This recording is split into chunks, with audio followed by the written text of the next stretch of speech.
From the IMTV Wave Channel 5 studio at Greenville Senior High School, home of the Greenville Green Wave, the Greenville Veterans Memorial Park and Digital Library proudly presents Never Stop Serving. And now, your host, Mike Maloney. Hello, everybody, and welcome back to Never Stop Serving. We took a little break this time of the year for school testing, but we're back in the swing of it with fresh new faces and people. Again, I have another excellent example. I'm going to let him just take over. He's got so much to share here that we're going to enjoy this episode of Never Stop Serving. Ed Darman, right? Ed Damron. Damron. Ed Damron, go ahead, sir. Please tell our audience where you came from, where you went to school, your schooling, and then your military service, and we'll talk about that. Well, I actually was born and raised in Huntington, West Virginia, and graduated in '66. Actually, back in September, I went to my first class of '66 reunion. I think it was 50th year or something.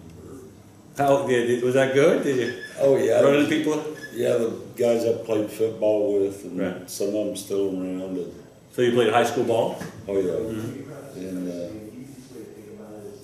football, wrestle, baseball, and a little track, not much. But then my dad had his own business, so I was with him from the time I was 6 years old through high school, and then I had a job there at the American Carbon Foundry, and they laid off the plant, so that's what brought me to Ohio. Mm-hmm. And I walked in and got a job with Frigidaire in the '60s, and my family kind of followed me up here, but I lived outside of Dayton, worked at GM, raised a family here, but I kind of like it because everybody in West Virginia knew my dad because of his business. Mm-hmm. So I never afforded the luxury of nobody knowing who I was. Yeah. I mean, they knew who I was. They told on me wherever I was. So when I came up to Ohio, I didn't know anybody. And that was good for me. But I met a lot of people and worked with a lot of people. Then in '70, I enlisted in Dayton to join the Army, regular Army. And didn't know anything about it. Was that 1970 or was that 1970? Mm-hmm. Didn't know anything much about Nam, except a lot of my buddies had already lost their lives there. Didn't understand that either. But went in and enlisted and volunteered for Vietnam to go find out what this is all about. Mm-hmm. And I found out all right. Yeah, no doubt, sir. What did you do? What was your job? I was a operations sergeant. Went to Fort Rucker and they called it flight ops, and then 71 P-20. Never forget it. And it was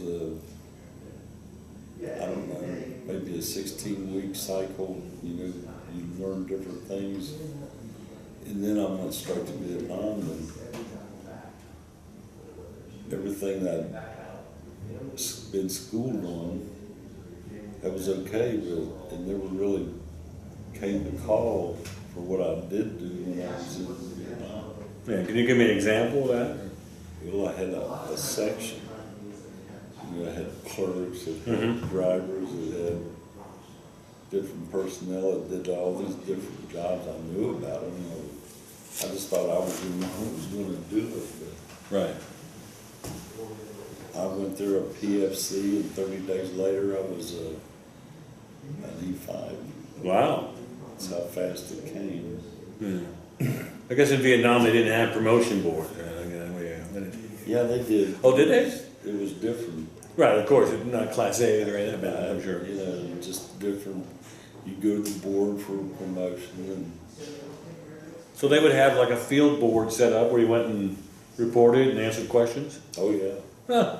So, but I only went once because my job was a top secret job for the reports and things that I was responsible for. Right. And I went through the, you know, a lot of my reports I tell the truth in. And, you know, that was the biggest casualty of that war to start with. The truth? Yeah. So, that being said, I had a colonel in division that just gave me a hard time all the time. You can't say this, you can't say that, you can't this. What unit were you in? I was with D Troop, first Air Cav. D Troop, first Air Cav. Yes. And we had 43 aircraft. We had a company of infantry and 33 Rangers with the captain in charge of them.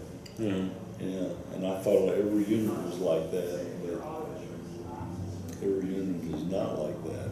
No, I found out eventually, because when you're into it, even if you know nothing, you catch on quick. Quickly, yeah. I'm sure you do. I'm sure you do. Earlier we were talking about some of these pictures. Yeah. And I'm going to ask him to talk about some of them, and then we'll get some of them laid up there on the screen for you also.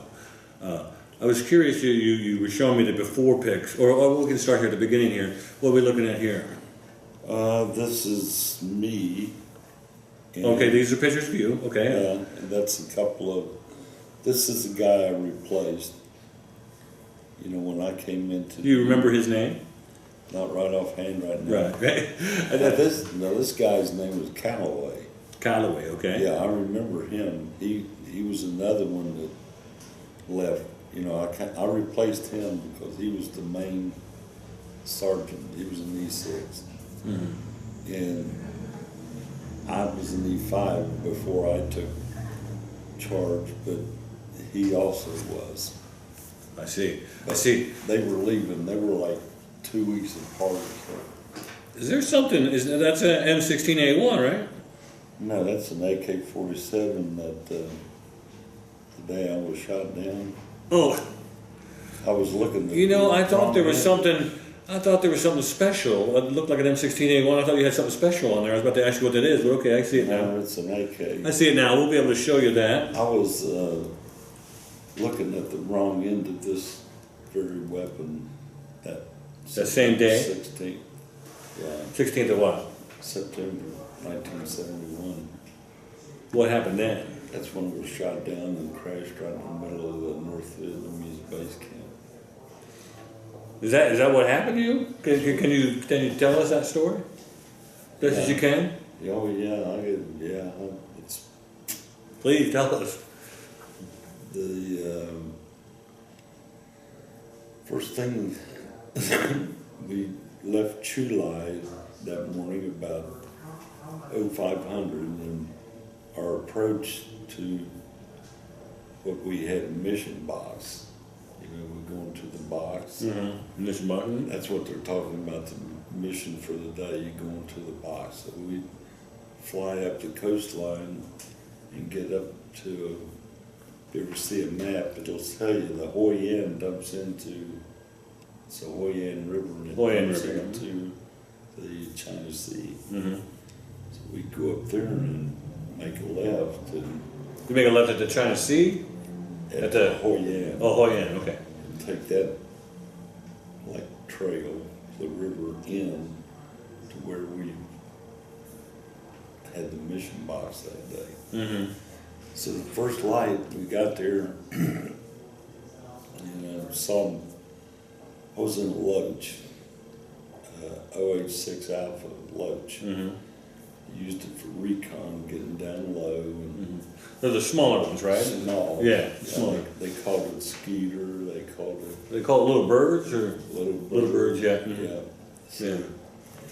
me and two others, my pilot, me, and another gunner were in the load shed. We saw this movement down there, and it wound up being a VC colonel and an NVA major, and they had a nurse with them out there.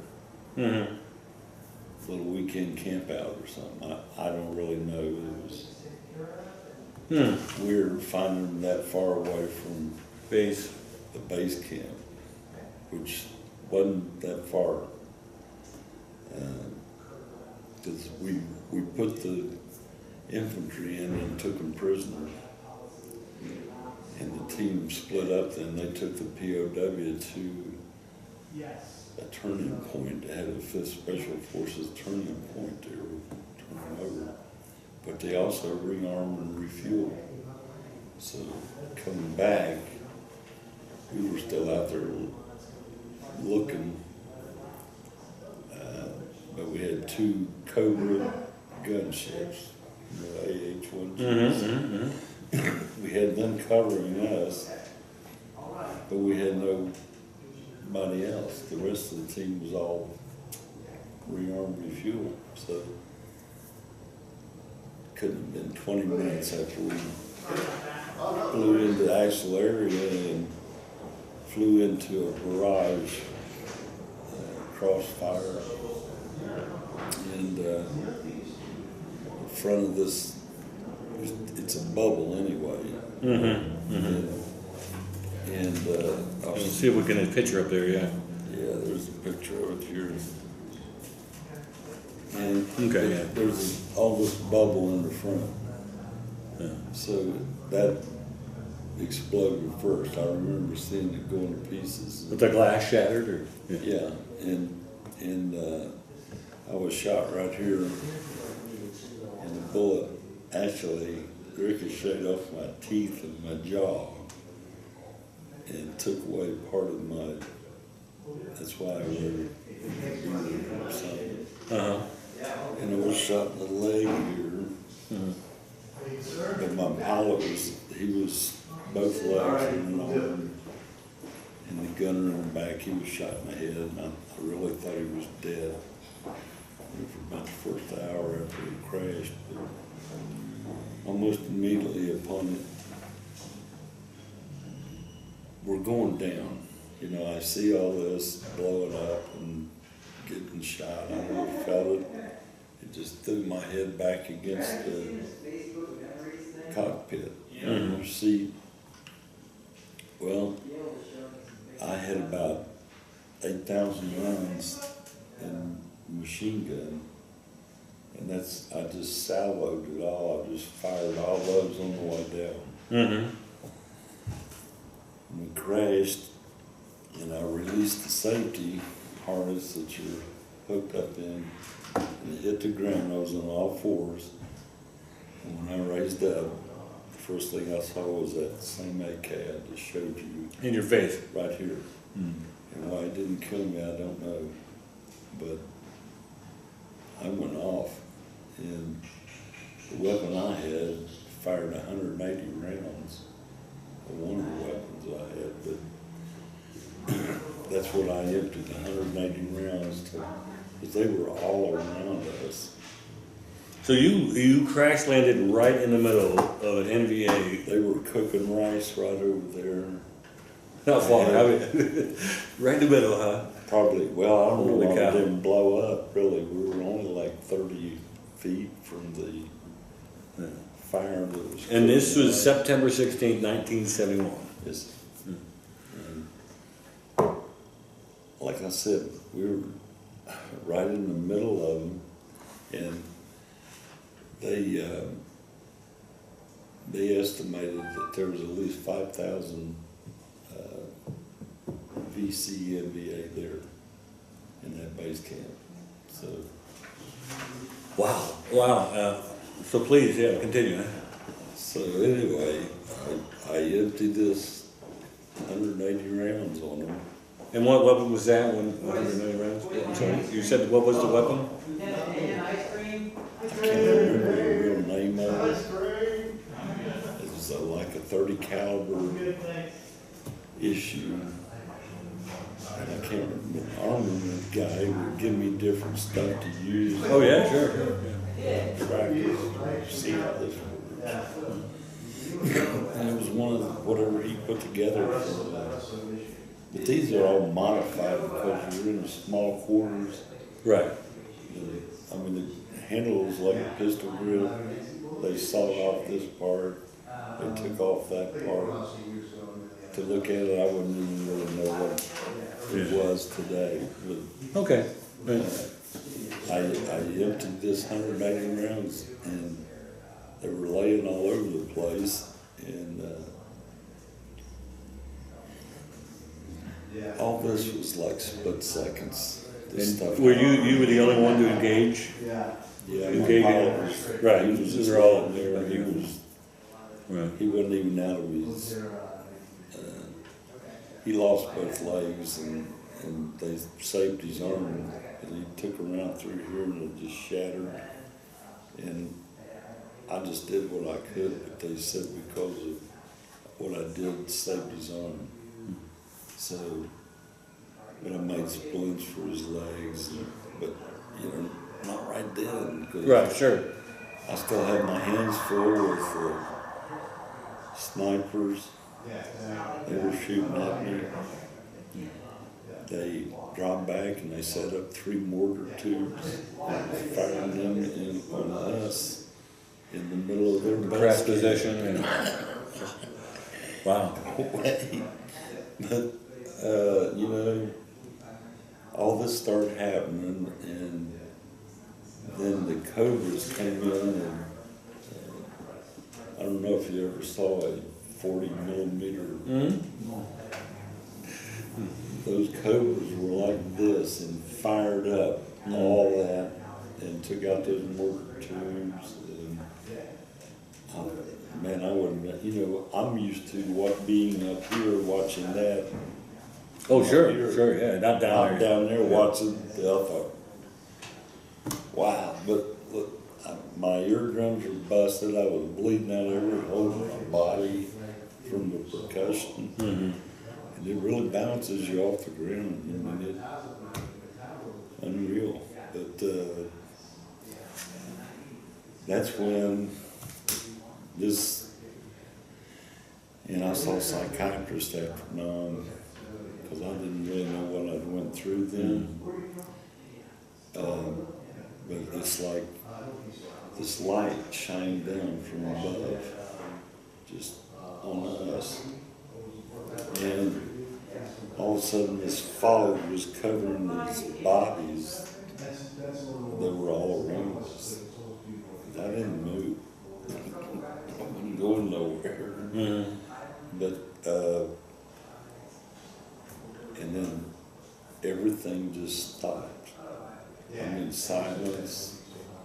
And that's when I thought I really died. I was going somewhere. I never figured it would be heaven. But anyway, this lasted, I don't know, maybe 2 minutes. This whole thing. This whole light and fog. Yeah, it was like a trip through the Twilight Zone, if you remember that movie. Yeah, I do.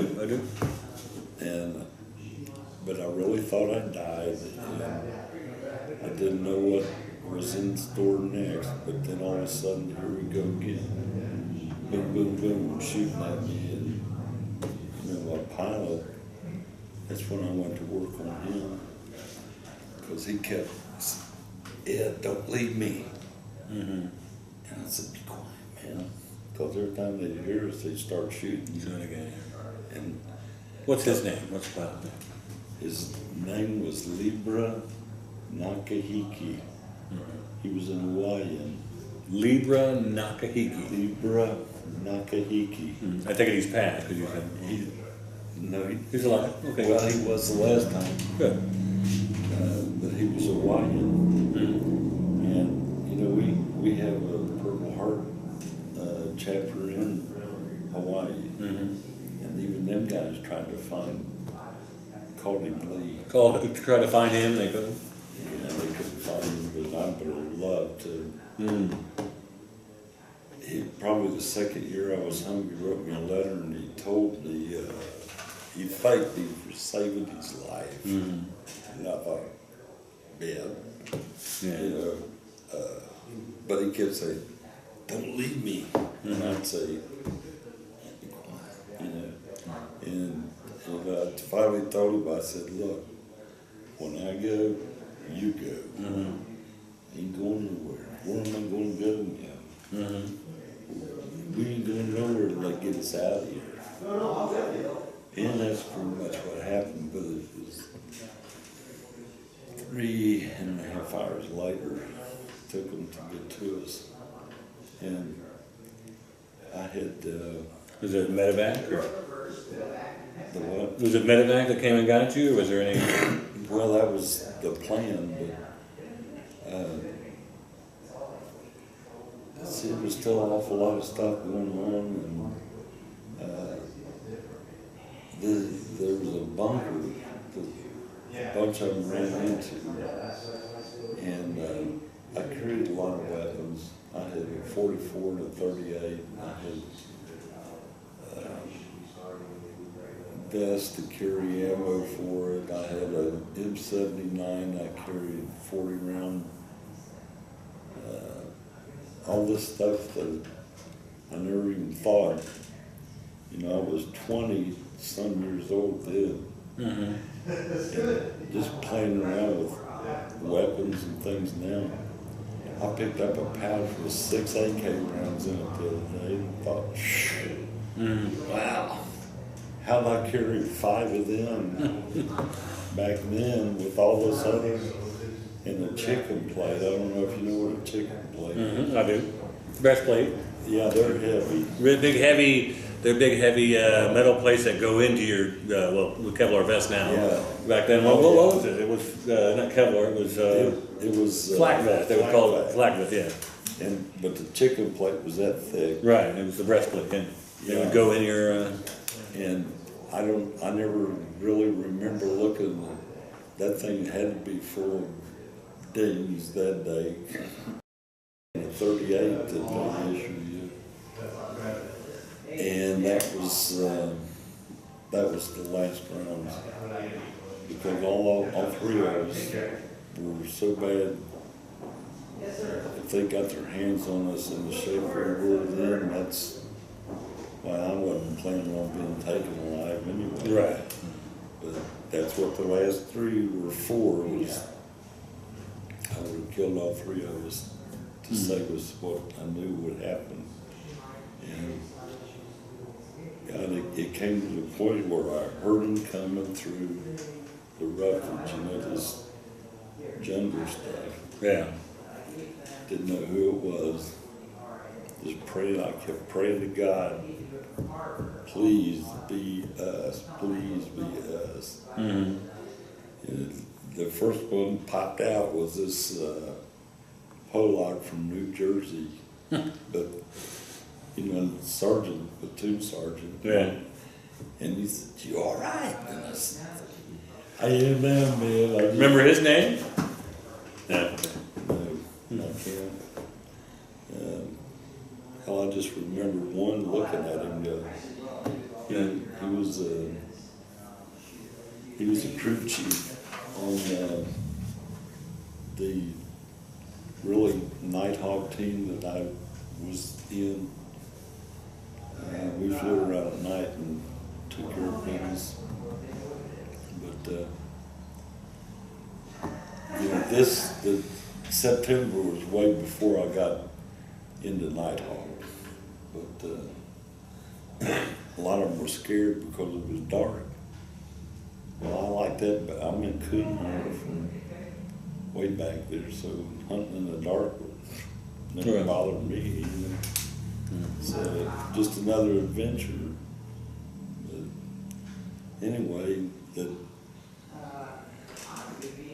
they wanted to put a jungle penetrator down when they tried to evac us out of that base camp. Mm-hmm. But neither one of the other two, I could have went out on jungle penetrator, but I didn't want to get shot. They wait till you get almost in it, then they shoot you again. There's a sniper on the ground, and I've seen it before. Right. But I waved this medevac off. So then they had to walk, carry, and walk out of here, out of there. And the medevac is actually hovering over a rice paddy. And they lifted Lee on the stretcher up in the helicopter, and Tobat was the other gunman. Tobat? Tobat. Mm-hmm. He was from Michigan. I remember that much of him. But they helped him in, and then helped me in, and this pilot, he took a look at me and just handed me a Band-Aid. Here, you'll be all right. Yeah. About 100 stitches later. Is that how much? It was 100 stitches initially, or surgery? I'm sure. Across, they put it all back together, and that's what about killed me in there. It took about 6 of them to hold me down because they'd shoot this pain medicine in. It just roll out. Was there ever a determination of the size of the round, or what it, what you were hit by? It had to be AK.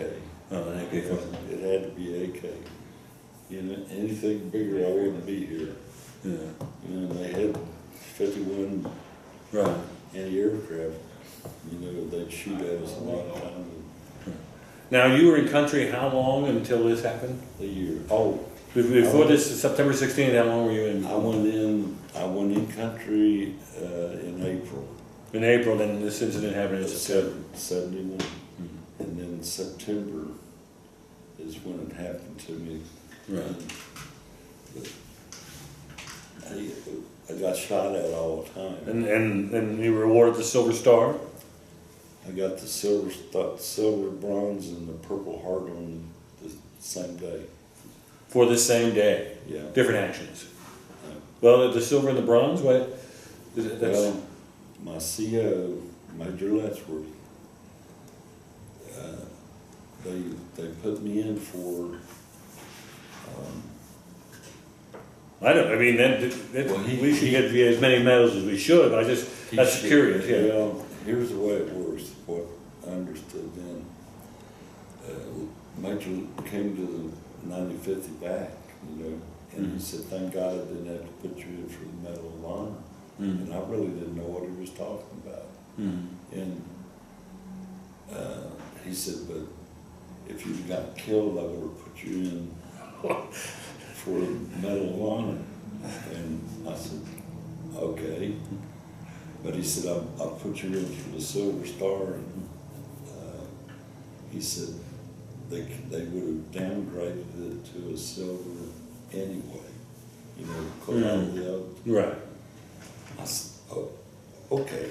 I really didn't.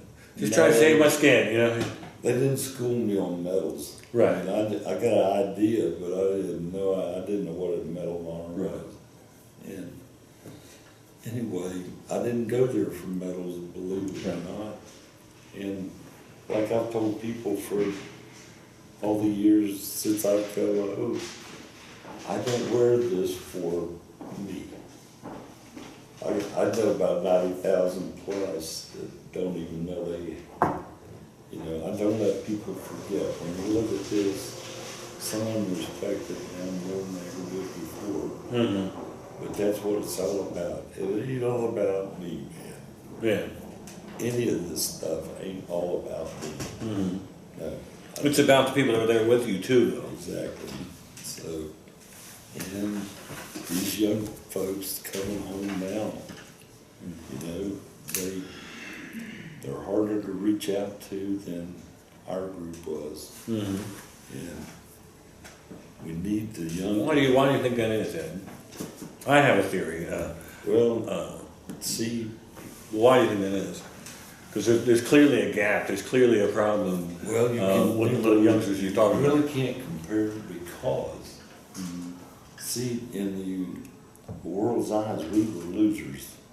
You guys are winners. Right, and everyone completely agrees that the Vietnam vets were completely treated unfairly. And They told me don't even wear your uniform.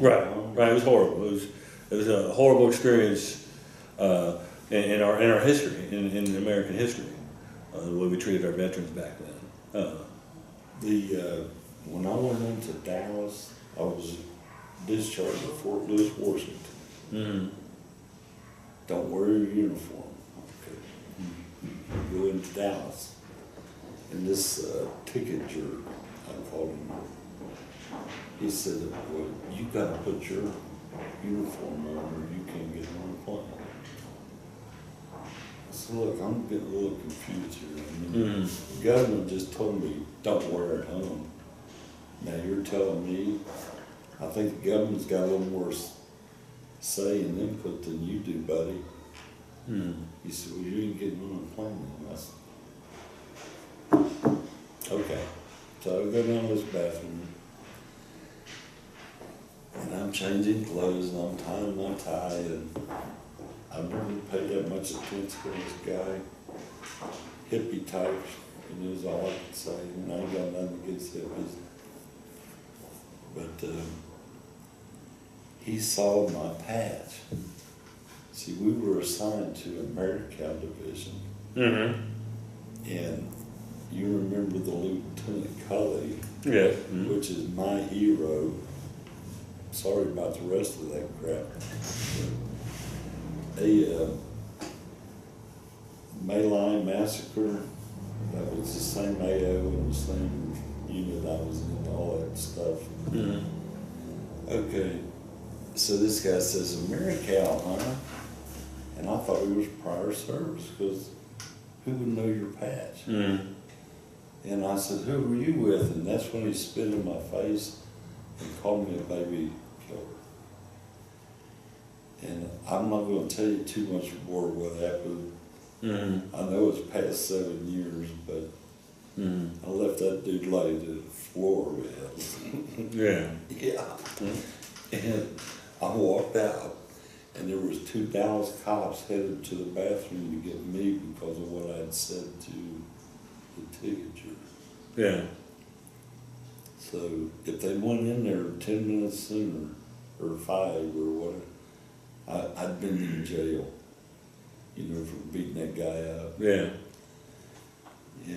But they took me out to this 747, escorted me all the way up into the bar where another Nighthawk buddy, we got discharged the same day.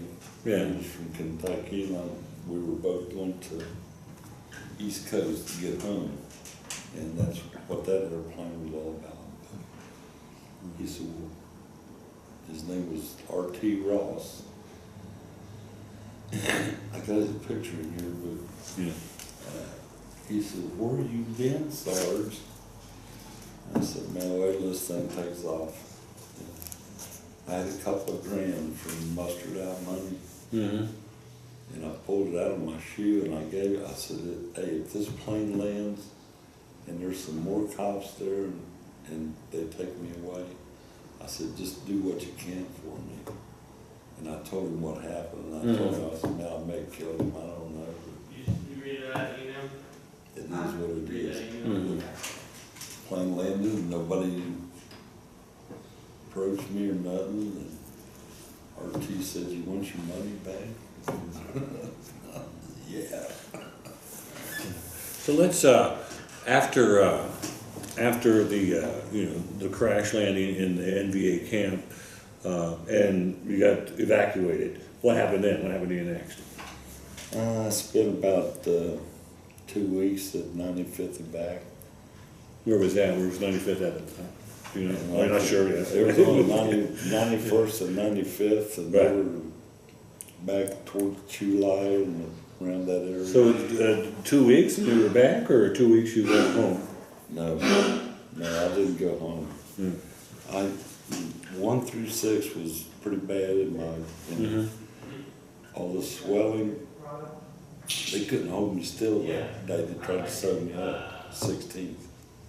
The next day I couldn't even move from my waist down. Paralyzed. Were you paralyzed? Yeah, but that was the swelling. Right. I didn't know it, and the nerves, and I wasn't going to go home that way. That was what I had the first notion. And those nurses started watching me more because I wasn't going to go home. I thought my mother took care of me once. Yeah. Not now. Yeah.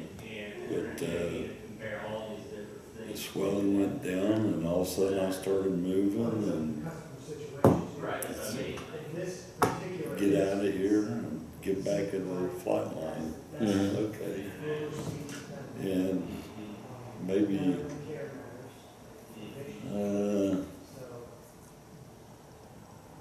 well, I went back to the flight line, but the actual day that I went back to duty on the flight line was when that hurricane hit. But like 2 days after I got out of the hospital, that's when they decorated 5 of us. The whole company fell out, and I was the highest with the 3 that I got that day. Do you have pictures of that? Of Of the ceremony? That'd be nice.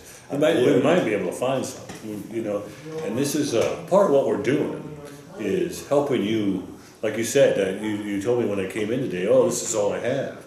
But there's more stuff on you out there that we, you know, that we would like to, you know, create a library for you. And every time we find something, you know, we grab it and put it in your, you know what I'm saying? Yeah. That's the concept behind it. So in other words, your library will never be closed. Well, if we find something, you know, we put that in there too. This relates to his and his duties. Because I'll bet that ceremony we'll be able to find that somewhere. And that's one of the things we do. That hurricane, about a week later. Do you remember the name of the hurricane, or what we get to? Because that's going to be a historical record too. All I can show you is. Well, let's before we go on with this, let's talk about this because I wanted to. You had mentioned these pictures here, and again, we'll show them. We'll get them shown and get them scanned and shown. But you had mentioned this was a before pic before it was firebombed. This was called Operation Crispy Critter. It was actually called Operation Crispy Critter. Oh yeah. That came down from division. Really? Yeah. And what it was, they had 100 of, which was crazy to me, because everything you can see this way, it's all water. This was like a little peninsula. Right. Why would you have 100 VC dug in there? Right. It's stupid. Right. But you don't have those after pics because of. They took them away from what Tell us about that. When you left, you had movies and camera or 35 millimeter pictures just like these, or some of these. But it was the actual combat. This operation was filmed. Not a 8 millimeter, a bigger. I can't remember what it was. camera. Like a small movie camera. Yeah. And I had big reel film from that camera's prints, but yeah, I had 2 or 3 different operations. We got filmed the whole thing. Right, but they took all that stuff, so you couldn't They take it. took it away from me. Yeah. They weren't going to let it. Right. You know, anything that showed actual death Or dead bodies, or yeah. some of the other stuff was really graphic, man. Yeah. And unbelievable, but it was all true. But you know, in a way, I understand why they take the pictures. But in another way, what would it matter? Yeah. You know, it's going to be in my custody anyway. Not like I'm going to run down to MGM and make a movie out of it. Yeah, well, I think the argument is, clearly, the government doesn't want a lot of gruesome pictures out there because war is not really captured by the Americans correctly. They hear about it, and, oh yes, our team and our fight and stuff like that, but they don't understand it's real blood, guts, bullets. I mean, the reality. It's a reality problem, I think. Yeah. It's part of what we're trying to do, with the historical pages. Yeah. Is show that there's a reality, that there's people behind all these decisions. Well, I tell a lot of people that I have spoken to in the past, veterans groups. Listen, man, I'm no angel, but this God saved my life then. Yeah, that's what I tell them now. God is real, whether you want to accept it or not. But I do this a long time ago, and God has still got his hand on my shoulder right this minute. Absolutely. Helping me get through the rest of my life here. And because even this past 10 years, I've had a lot of medical issues. I think it's been about 8 years ago, the impact of that crash, my brain went through my skull cap in 4 places and made what they call brain hernias. So the leaking of spinal fluid that came out of this ear, that's how they finally figured out what it was. But it was a 9-hour operation to go in here. Yeah. You can still feel the bond over. They slipped me over and put me back together, but 9 hours. And I never even thought I would live through that one, but it's kind of the way it's been, believe me, for 10 years now. Like I said, they've replaced a lot of parts on me, and I'm still here. So what I do now is part of my mission, I'm sure, because I've been blessed both ways. I have people just like the mayor that have given me a free hand to do things, and I do them. I try. Yeah. Tell us more about that. I know you're an officer. You're an officer with Purple Heart.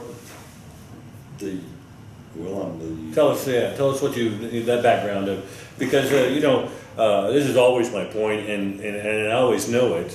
You take any really veteran that's really served their country really well, and I guarantee you, I guarantee you, they're doing something for their community now. And I know you are. I never met you until today, and I knew you were already. So please tell us what you do. Well, when I first got into the Purple Heart world, I'd go to meetings, and I'd go to state meetings, and I'd go to whatever was going on, and just like tag along and find out this and that. And then John Eggenbrode, he kind of opened the door for more things that I could do, and I did them. I'd say, yeah, okay. Yeah. And I'm trying to remember, I was aide-de-camp. I was appointed to aide-de-camp, which is like a national level job, but you don't spend any time with national. It's all department or chapter, right. state, which that's fine. That's all I cared about. But if anything happens here, or some national officer comes here, then aide-de-camp, that's when I come in and set things up to host them, whatever we're doing, host them, toast them, whatever it takes. And that's kind of how it first started. And I started meeting different veterans, and you know, the Silver Star is the third highest. Absolutely, yeah. There's Yes, sir. quite a few of them floating around in the order, and you know, I didn't even understand it back then. They kept saying that Silver Star takes you to a lot of places. And yeah, okay. I'll think about it. It's well deserved, sir. It's well deserved. Well deserved. You know, I did but like I said, I do for more for, but All right, we had a little, well, we didn't really have an issue. We just had to switch memory cards. We were just at the point there where Ed was telling us a little bit about the service organizations, of course, the very important ones he's in and what he has done. And Ed, tell us about, I'm looking at the Patriot of the Year here. Tell us how you got that, sir.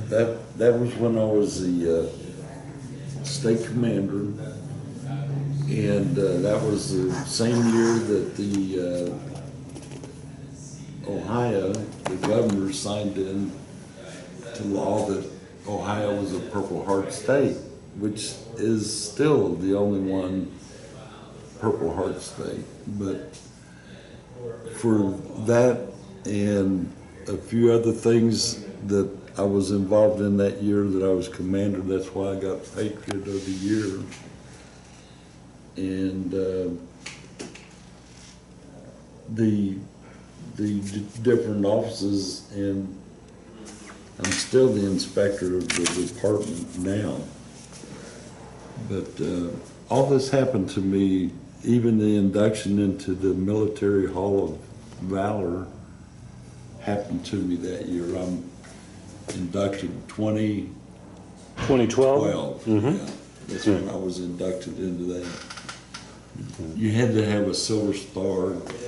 That's what they look for. I think I was 242nd or the third Silver Star that's been inducted. Oh. It's been about a 10 or 11 year program, but Ohio is the only one that does that also. Okay.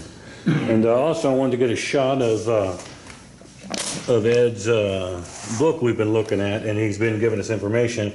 And again, we're going to get this stick scanned so we can see it clearly, but I just wanted to show for reference what we were looking at before we continue our chat and everything. Okay. One thing I did want to ask you about, you at the break there, you were talking about this picture. Tell us about this picture. Tell us about that picture. This was the first honor flight for Vietnam veterans. They were all Purple Hearts. That picture. They wanted 100 for the flight, and I think there was 97 of us that made it. What? When was that? When did we do that? This was in October 22nd this year. Oh, October 22nd. How many days is that? Well, you go to DC for the day, and they take you to all these different monuments. And, Yeah. you know, we got to see the changing of the guard that day, and which, I mean, I've seen a lot of it before. But this Purple Heart honor flight, it's a big deal. Yeah, that's something special. And do you have anything to do with the wheelchair games they're going to have in Cincinnati? Anything to do with that? I'm going to try to get down there. Well, the only thing that we have going here is the Wounded Warriors are coming in and play baseball. Yeah. There's a baseball, and I can't remember when it may be in September, October. You know, they just let us know that I think 2 years ago they had the same bunch in here playing baseball. Mm-hmm.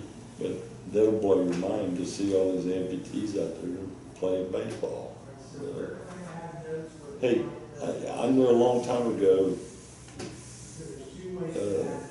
this one good friend of my dad's, and he was a Marine and he lost his arm on Iwo Jima.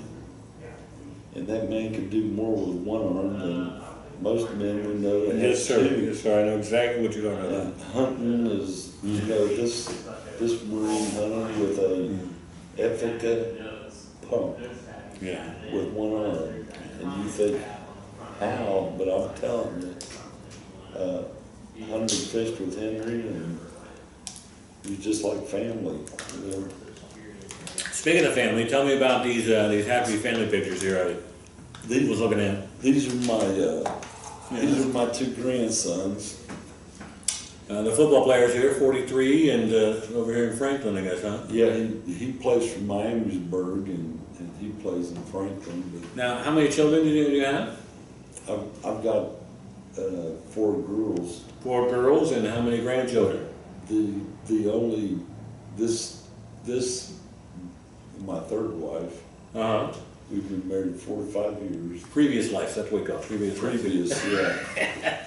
But these are my third wife, our daughters. Kids. This is my oldest one's son, and my youngest one has my grandson here, and I got a granddaughter with her. Yeah. But total, I have 4 daughters. Yeah. And I have 1, 2, 3. I've got 7 grandkids, and I have 2 great grands that I haven't seen. Yeah. But you know, that's my first wife's Right. and I's daughter, and she never knew what was going on in her life anyway. But I haven't even talked to her in about 6 years.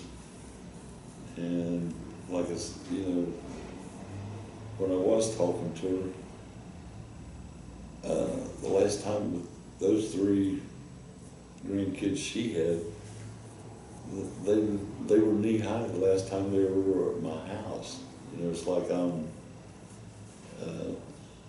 her biological father, Mm-hmm. but she don't have anything for me. Mm-hmm. Was that a casualty also of the war, or was that something No, else? Something unrelated? That's a casualty of her mother. Relationships, yeah.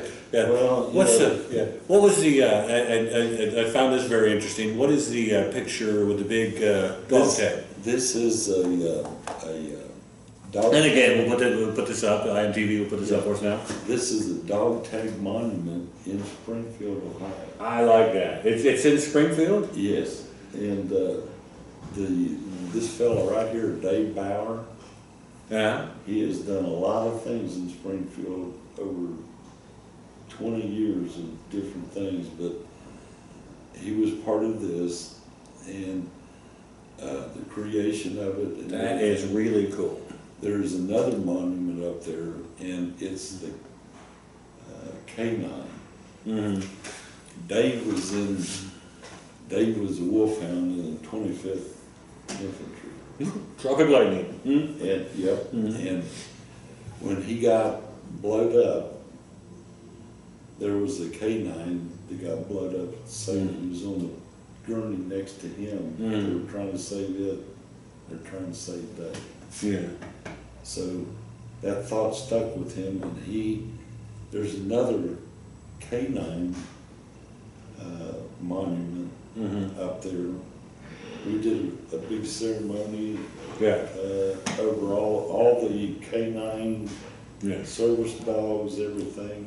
That's really cool because, and I think I may have told you, I may not have, we're working on the first digital memorial in Greenville. Oh, yeah. And you know, that kind of concept is the kind of Oh, stuff, it's the kind of stuff, because we're going to work with, we're hoping to work with the universities to give us the idea and architect and stuff. And this is the kind of stuff we're going to show them, you know, something Well, cool see, like this, you know. Clark State did this. You know, we made Clark State the first Purple Heart campus. Oh, really? We did Miami, we did Rhodes University or whatever it is. Mm-hmm. And, you know, kind of, I got sick and things slowed up. That's not putting it on anybody else's shoulder, but, you know, I'm into doing all that stuff. And, you know, when Clark State put it out in their computer world, that's when Miami University closed. I thought, man, we're gonna go somewhere now. You know, great first sergeant down there. He told me that he's got 4 kids. Every one of them are either Army or Marine. Every one of them's got a combat ribbon. He had 20-some years of service and never had a combat ribbon at all. He said, when we have Christmas dinner, it's rough. I imagine. He's the first time. I know some people like that did 20 years without.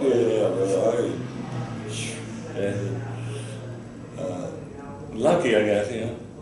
A lot of good things, a lot of opportunities, just like the Honor Guard, State Honor Guard.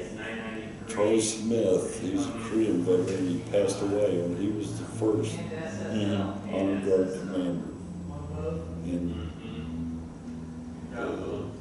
probably 3 years before he passed away, he says, hey, it's yours. Do what you want with it. You know, the Honor Guard. And I said, really? He said, oh yeah. He said, I've had enough, it's time. I said, okay, so, and we started doing more things. There was a picture there somewhere. We did the first graveside. You know, usually we'll go to the funeral home and we'll guard the casket. We have a final salute and blow double echo taps, and you know, but we never went to graveside until I came along. So we do it all now. We go graveside, whatever you want, taps there, we do it. You know, I got a real good bunch of guys that work hard to do this, and the mayor loves it because she's all for it. Mayor Senator, right? Yeah, but you know, John, like I said, he's well known in the Purple Heart, from the top to bottom, Right. well known, and associating with them, and like I said, the things that he's let me do and be part of, it's got me up on another plateau, which that's not what I'm looking for. You know, I could go to national level positions any day I want. And that's no brag, that's just a fact. But it's like I told them too. I'm gonna stay here in Ohio. We need it, yeah. I have more fun in Ohio. I can't see myself traveling here and there and most of the time wasting money. I don't like that either. You know, I get out and work for money because I don't have any 501c or anything to cover this honor guard. Strictly donations is, you know, so I get out here and I work for donations. Right. Is it doing well? Is it doing well? You have a fundraiser every year, or what do you? Yeah, you know, we do. I've donated and done raffles, and you know, I've still got probably a couple of trailer loads of things that are donated to us, and I take them to the flea market and I sell them. That money goes into kitty, and however I can get it, you know, whatever I can do to keep it going. Yeah. Let me ask you this, Ed. What is the Purple Heart organization? Does it have a problem connecting with the younger soldiers? I asked that because I'm in with the Legion, I'm in with the VFW, and we're trying to find that gap to attract the younger. I wish I knew. To bring them in, you know, under the umbrella, you know, to assist, you know, not so we have big numbers and we can be, oh, we're so fancy with big numbers, so we can help those folks, because there's people out there that, Well, you know, are kind of disconnected. a good example is a guy by the name of Will Thompson. He's up at Lima. He started 4 or 5 years ago. No, I was state commander then, that was 2012. I helped him get a Hurtwater chapter going with what I had to do. And I said, go for it, man. You know, he 5 years in Iraq. He was the E6. You know, he goes through a lot of different things that, you know, it's the same, but it's different than what shit we went through in Vietnam, or were exposed to. But you guys got exposed to a little bit heavier stuff. Oh, yeah. You know, Agent Orange was bad. You know, it took my firstborn son's life. That's why it'll never be good for me, no matter what it is. It just hasn't killed me yet. You know, I'm lucky there. But yeah, the whole team got a good dose of it one day. I'm bouncing around here, but it's No, that's fine, that's fine. comes into my brain. Fine. We were working this area of an I Corps, and so when you go into a new area, they set up these bladders for fuel, connexes for rearming, and that was all to be out there. Except, you know, the flight line, they put down temporary flight line. So anyway, probably the second, third day you'd been in. I'm standing there pumping JP4 in this Huey. There's at least 6 helicopters sitting there. I know the Cobras because they were putting flechettes back in them. But I looked up and here's this Air Force spray plane about 30 feet over top of us. A spray plane? Valve open. Yeah. Hey, yeah, I'm standing under the things running, and it's pulling this vapor under the blades. You know, I start choking, gagging. I don't know what the hell it is, right? Yeah. So the AC, that was Captain McGraw that day, he got on the radio and he said, hey, what the hell was that? And the guy said, whoever the Air Force guy, he said, pilot, he says, oh, don't worry, it's bug repellent. It wasn't a bug repellent. Yeah, we came back there 3 days later and everything that was green, yeah, it was already brown, you know. Yeah. It was Agent Orange. And look, Did it smell? Did it have an odor to it?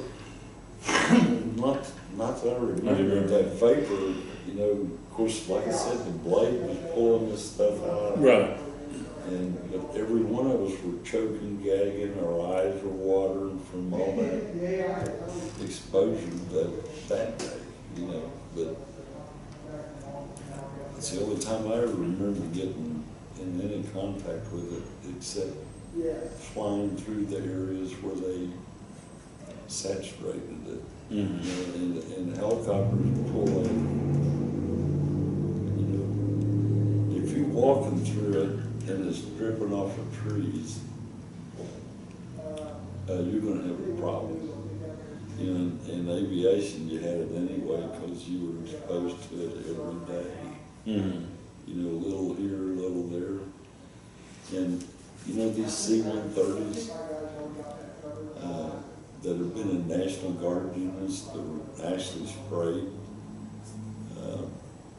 They actually sprayed this stuff? Yeah, well, see, they don't destroy them, they just move them back down to the National Guards or whoever. But that stuff dries in the plane and turns to dust. And even those pilots and people that weren't in Vietnam, flying those planes, they wound up with the same. What kind of problems come from? All Vietnam veterans in country, they have the same anemic heart problems. never think about it because everybody has Right, heart problems, problems. Yeah. My family has heart problems.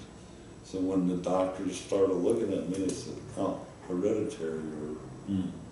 you Right. know, it wasn't hereditary, it was exposure. Yeah. And when I lost my son, that's when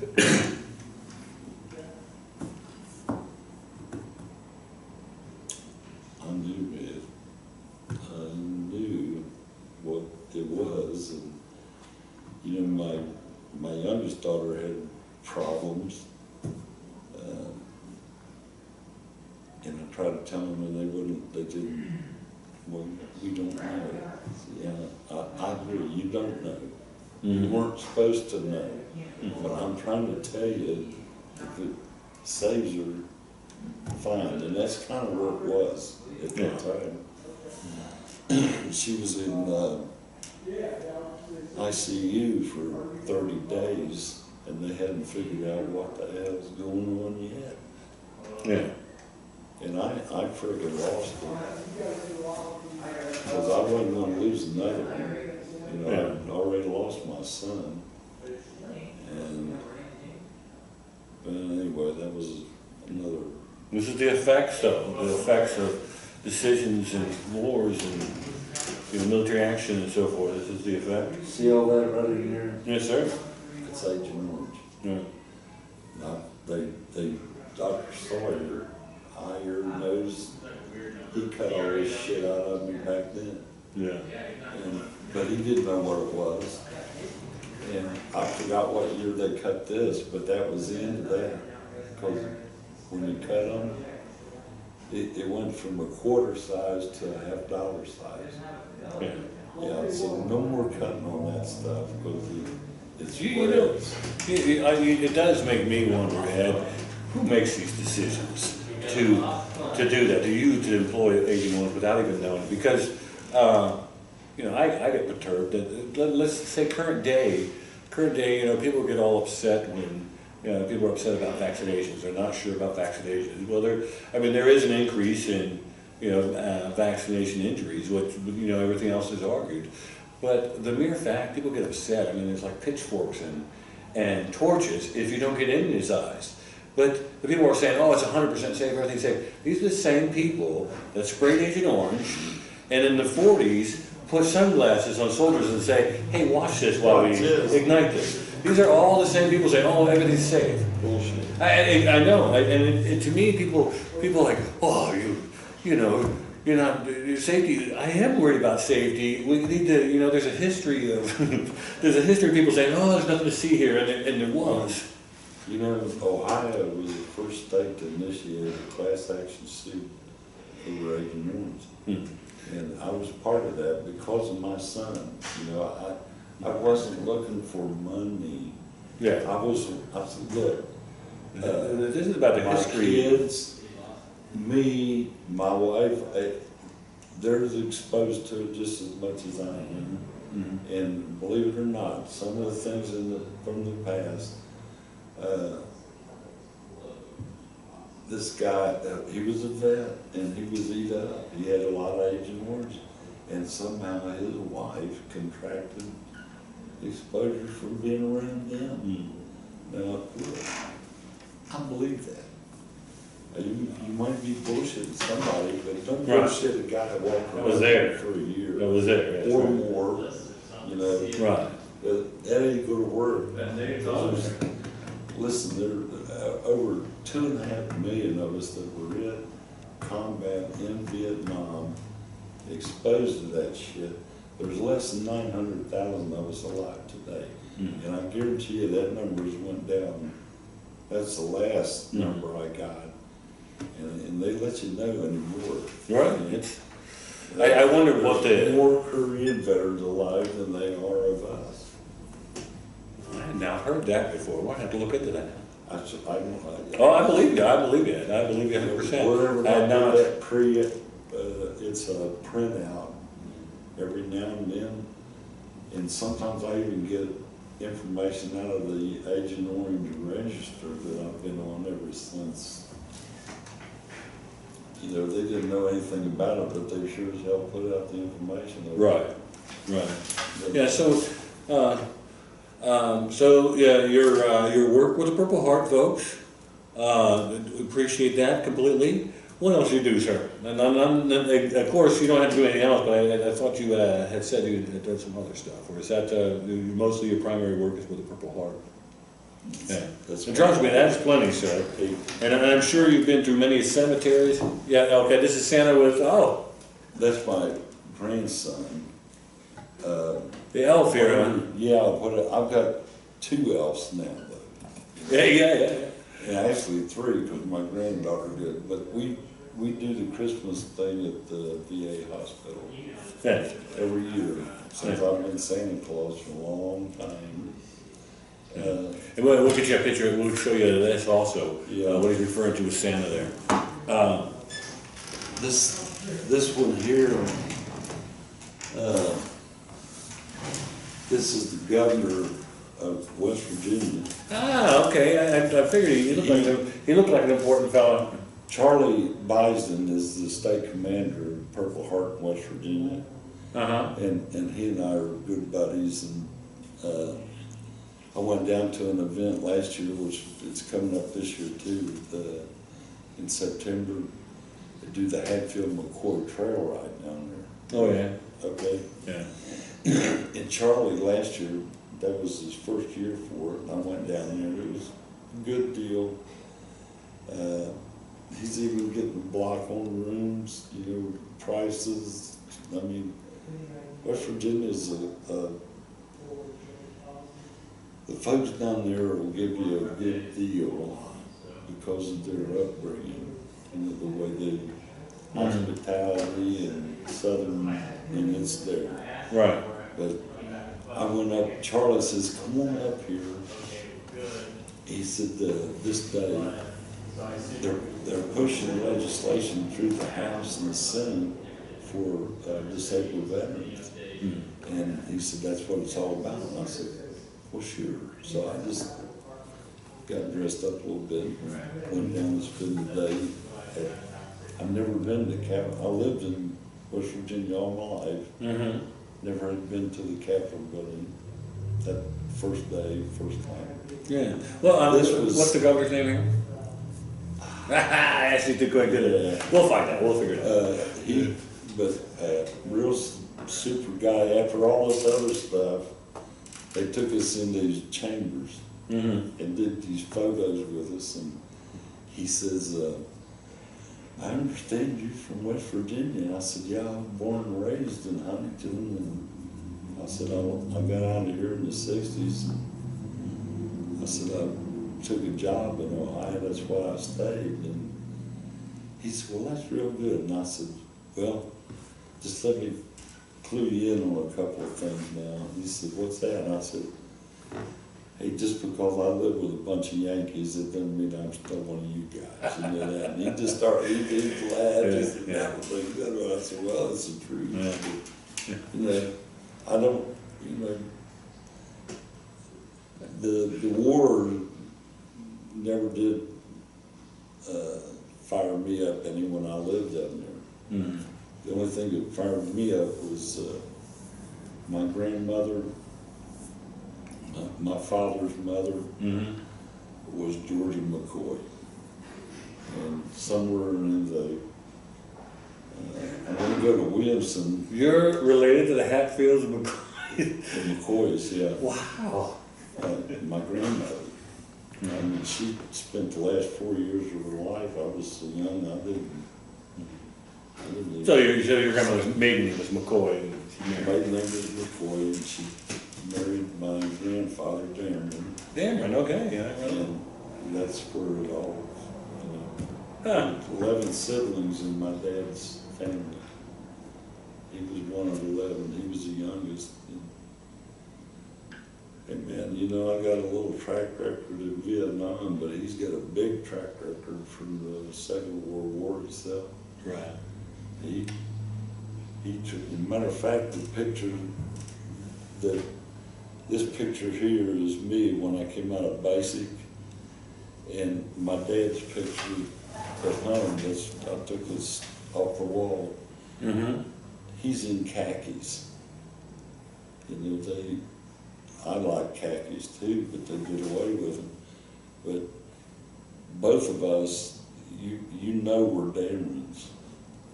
You know, looking at Motivation. how basic and neat, and also Cage, and my other grandson, the bloodline and the features, and it's like you look like brothers, you know, and you know it's unreal to me that it come out that way, but it does, man. Yeah. But I lost my thought there. I lost. Well, that's okay. I almost expect the answer here, but we'll see. You had anything to do over again? Would you change it? Would you say, oh no, I don't go to Vietnam? Would you change any of that? No. You still serve, still do what you I'd did? still go. Yeah. Knowing what you know now? Listen, like I said, God has had his hand on my shoulder. I love that story. That story is something. I was supposed to go to Sydney, Australia on the 17th of September, 1971. I got shot down on the 16th and all that. So I didn't get to go to Australia.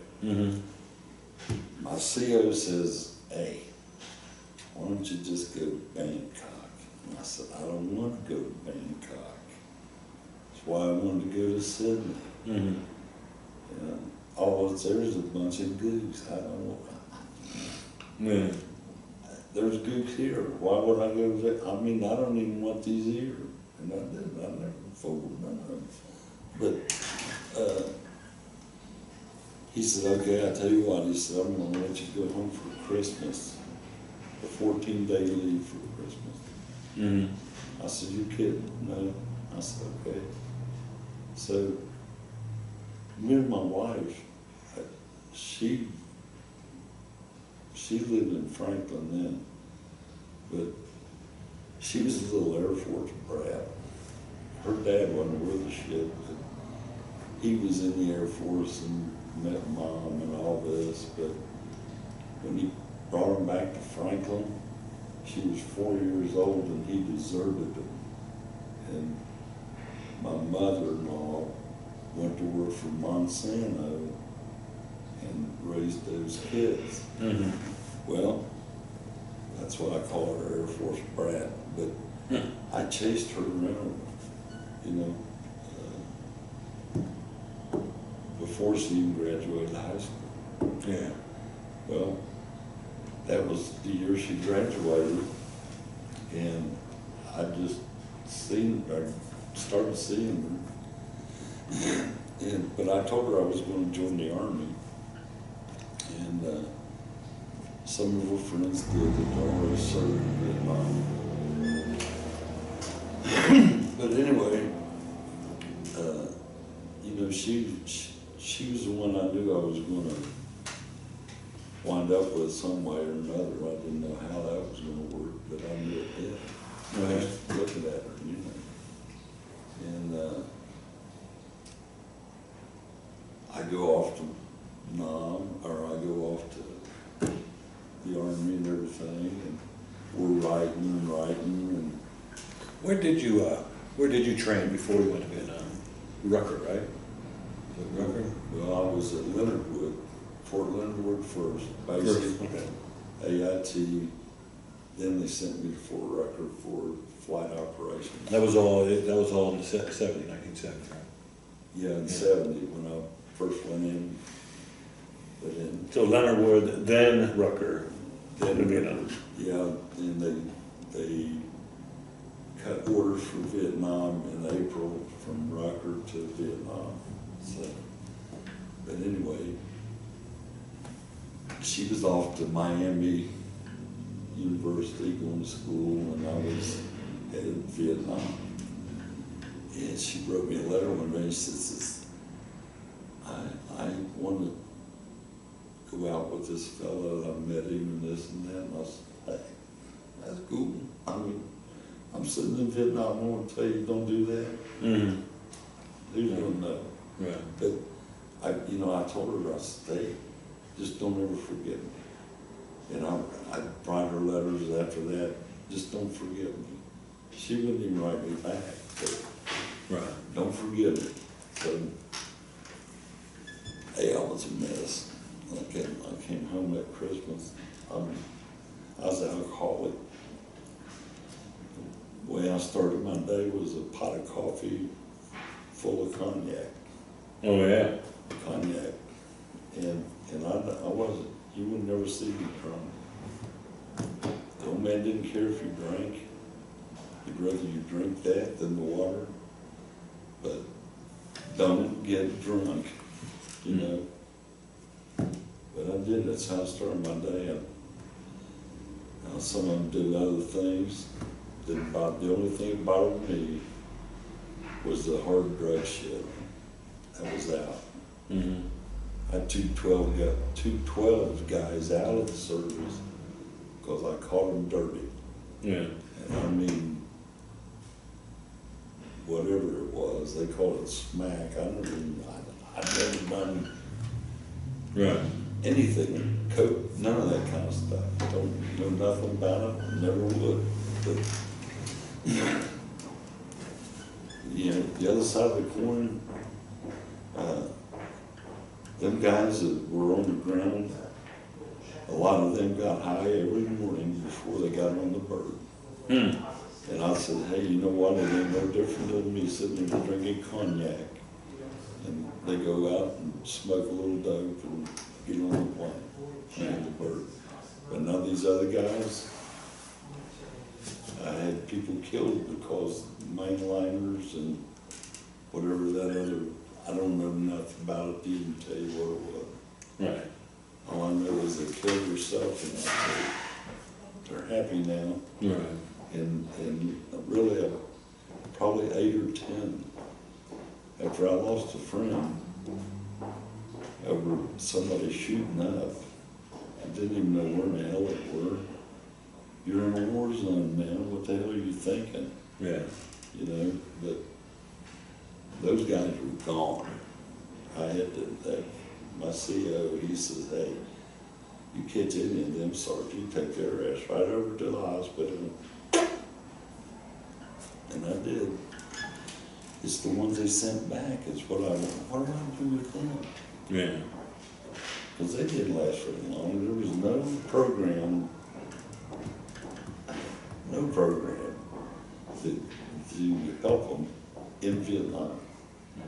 Now, if you send them out back to the States, the program maybe, I kind of doubt it, you know. And really, that's what's wrong with a lot of this system right now. They don't know how to treat these young guys, and they want to tell everybody that, oh, we're doing everything we can. Hey, if you watch 60 Minutes, you know that's a lie.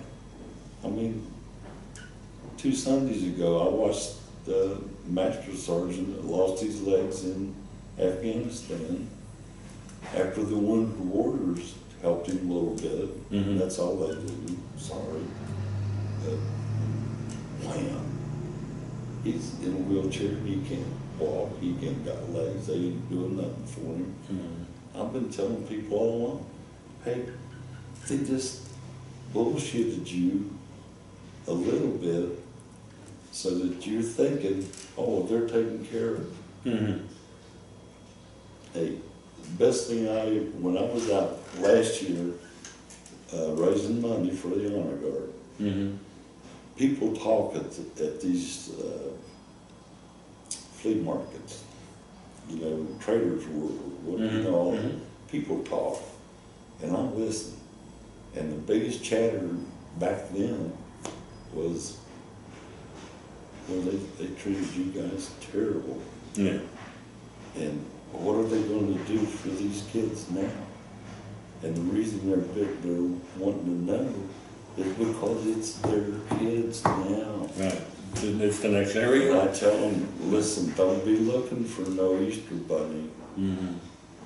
because it's the same they do more, a little more, but they have to because these people are winners. You know, and you know, I say more myself because I know it takes more. And especially in these times, with the generations we got now, it's going to take more. Yeah. And a big thing I think should happen, we initiate the draft again. Put them back in the system. If they don't learn anything from the first system, let's go to the second system. Yeah. And give them 2 years to make up their mind what they're gonna do. Don't send them to awards unknown. You know, wait till the third or fourth year. You know, let them get a feel of what they're doing first. Training, yeah. Yes. Don't sit in there half-assed. Even they wore the National Guards out when they went over to Reg Heaven over there, but listen, even those non-vets knew then, hey, you know, you gotta do a little bit more than what you're doing. And even some of the young guys that's come back now, I've got active duty Purple Hearters, you know, in the chaplain. Right. Well, in the honor guard, you know, but they'll tell you the same thing. Some of them, they're trying to weed them out, put them out. They're trying to put the Purple Hearts recipients out? Yeah, those guys too. I mean, one, they just sent him to Alabama or Georgia, but in his Air Force, they're trying to get him out, you know, by sending him these different duty stations. But then I've got another one that's up here right now. He's in Air Police, whatever they call them, APAS. Yeah, SPs. So, and, you know, he's got 12 years in it. You know, he tells me the same thing. 1 minute they want to keep you around, the next minute they're trying to think, how are we gonna get rid of him? You know. And believe me, it's the same thing with us Vietnam veterans now. Psychiatric care. And finally I get a shrink and a psychologist I can talk to. And now I'm losing a psychologist because they're cutting money in the program. You don't need that. Well, how the hell do you know I don't need that? You know, if a psychiatrist and a psychologist has taken care of me for all these years, I mean, I'm not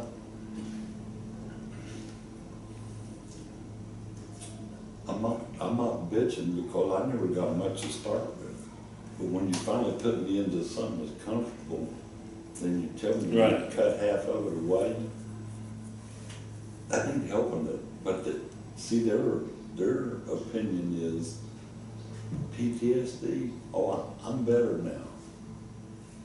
No, if you could watch the History Channel or the Military Channel and listen to what your veterans are telling you, 90-some-year-old men, they'd go away. And listen, I never did believe in Oral Roberts healing me. There's nobody walking the earth. God is the only one that's going to heal you. Now, God does help me, but he sure ain't healed me.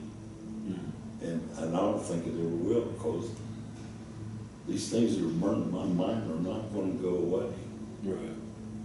There's no pill. Here to stay. Well, you deal with it. You know, that's why hunting and fishing was a big part of my life anyway. And when I'm in the woods hunting, I feel more with God then than even in church on Sunday. Makes perfect sense to me. Perfect sense to me. You got any fishing pictures or anything? Big fish you caught? Any pictures of fish you caught or anything? Let's see, you owe me that. That's all. I will. All right, yeah, I'd like to see some. I want to see some. Let me ask you this, how many, and maybe this isn't up to date, but as best as you know, how many members are in the Purple Heart? It's the Military Order of the Purple Heart, right? Yeah. Yeah. It's called the Military Order of Purple Heart.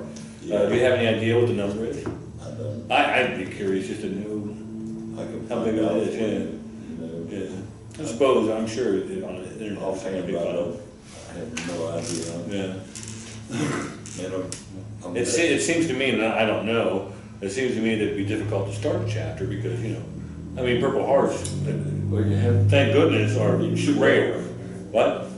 you need 12 to start a chapter to start with. Well, that's what I'm saying, in one city, but that may be, I suppose you could if you combined Well, all the campaigns and so forth together, but, Ohio is Depending on what kind of city, a you know. big veteran state.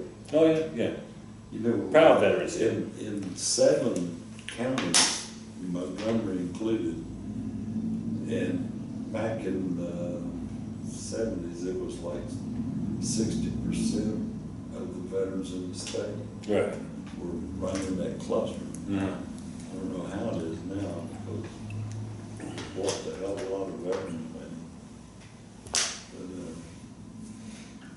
Well, I sure appreciate you talking to us today. We're gonna make it our mission now that he's talked to us to get all this stuff and you know, put it on to our site and to our library, and you know, eventually Ed will have his own. Well, he already does. This oral history will already be the first item, and then we'll get the rest in there. That's how it's going to work for the whole, for all the libraries we work on. And Ed, I tell you, I know. You had to have heard this before by now, but your sacrifice to your country has been great, as we've detailed here. And welcome home. Thank you, and thank you for never stop serving. Thank you. With that, let me tell you, the next couple of weeks we have some great stuff.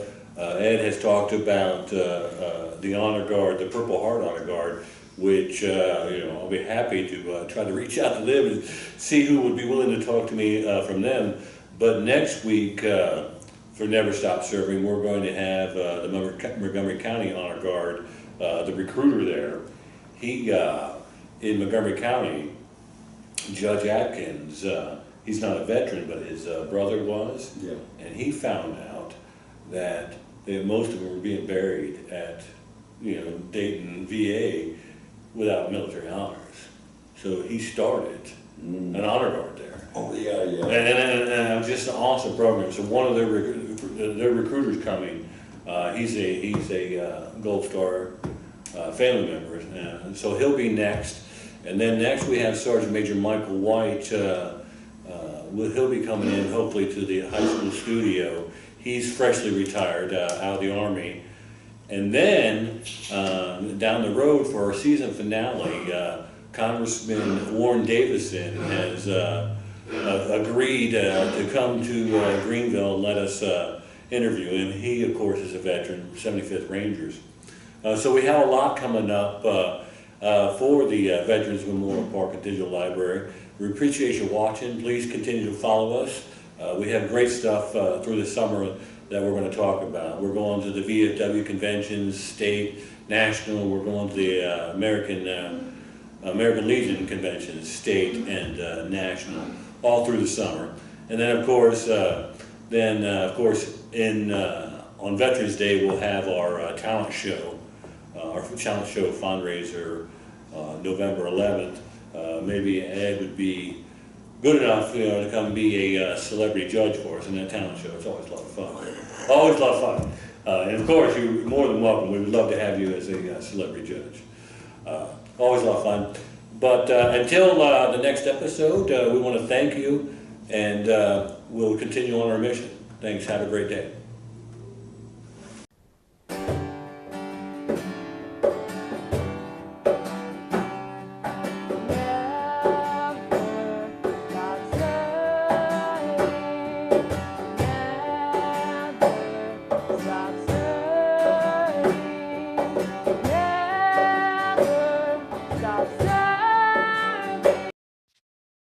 Thank you for watching. Please visit us on our social media sites. Please consider contributing to our mission in some way. Also, we are always looking for veterans and their families to share their stories with us. Be sure to join us next week for our next episode of Never Stop Serving.